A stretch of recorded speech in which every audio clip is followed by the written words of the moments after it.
The other day I met up with some friends to say goodbye to one of them because she's moving away, and in the course of moving away she's also closing down her business. This particular friend was one of my first clients in my first year of business.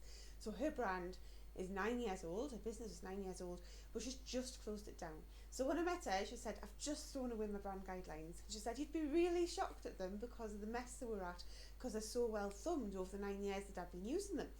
And I said, I'm really thrilled that they're really thumbed and you've really used them and made a mess of them, because that means that you haven't just put them on a shelf or shoved them in a drawer and forgotten about them, but you've actually used them over time.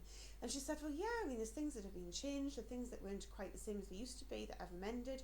So I'd scribbled in it, and I was like, I wish she'd given me them. I would love to see like the changes that she'd made to the guidelines, but she hadn't. She'd thrown them away because her business was over. And I just thought this was the perfect opportunity to remind you what brand guidelines are for. So what are brand guidelines anyway? Brand guidelines are a guide, clue in the title. They're not called brand rules. They're not called like brand do this or else. They're called brand guidelines because that's exactly what they are. They're a guide to help you create a visual brand that is consistent, that works for your business, that exudes all the things you want it to exude about your business and about your brand. But it is a guide.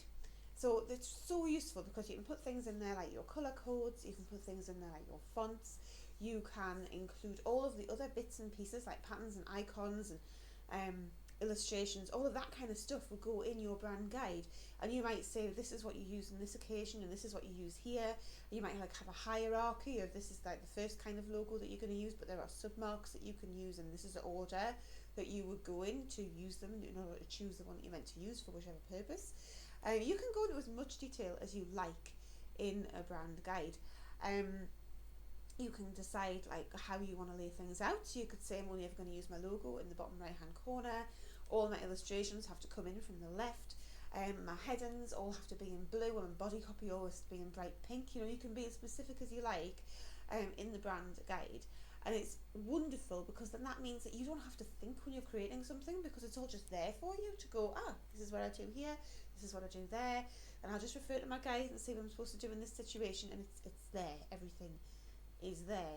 I don't create brand guides, like the full brand guide, all that often these days because it's quite a lot of work if people aren't going to use it. And obviously in this lady's case she'd used it and it was fantastic, but as an absolute bare minimum you should have your fonts, you should have your colours, you should have, and I don't just mean the fonts that your logo was made in, but the fonts that you are going to use for everything else. You don't really want to use the same font that you've used for your logo for everything else, because you want your logo to be like the standalone icon.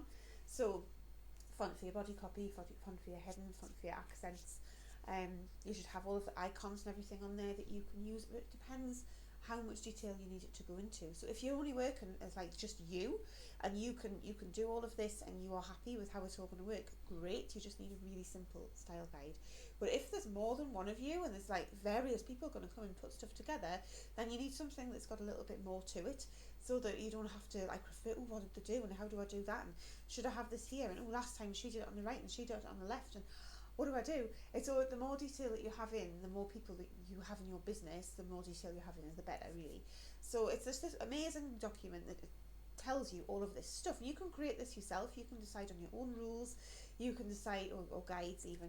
But that's the thing. You see, it is a guide. So there might be occasions where it'll say something like, you must have your text left justified in blue, at this size, and you might create something and you might think that looks terrible, and if I made it centered it would look so much better.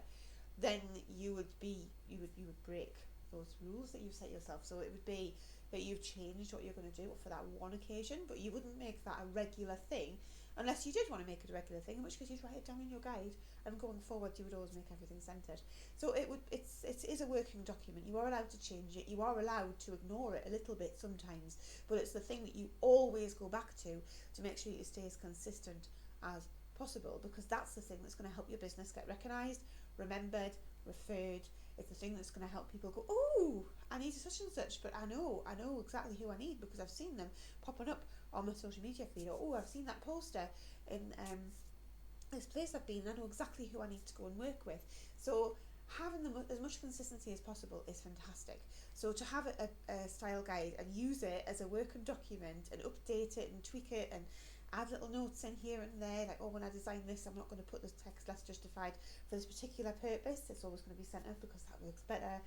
Just little things like that, so that you've got this document that's there and you can refer to it all the time and go, aha, I know what I'm doing. It's so powerful, it's so useful, and it makes your life so much easier as a business owner to be able to just go and create something without having to really think about all of the ins and outs and what do I do here and what do I do there stuff.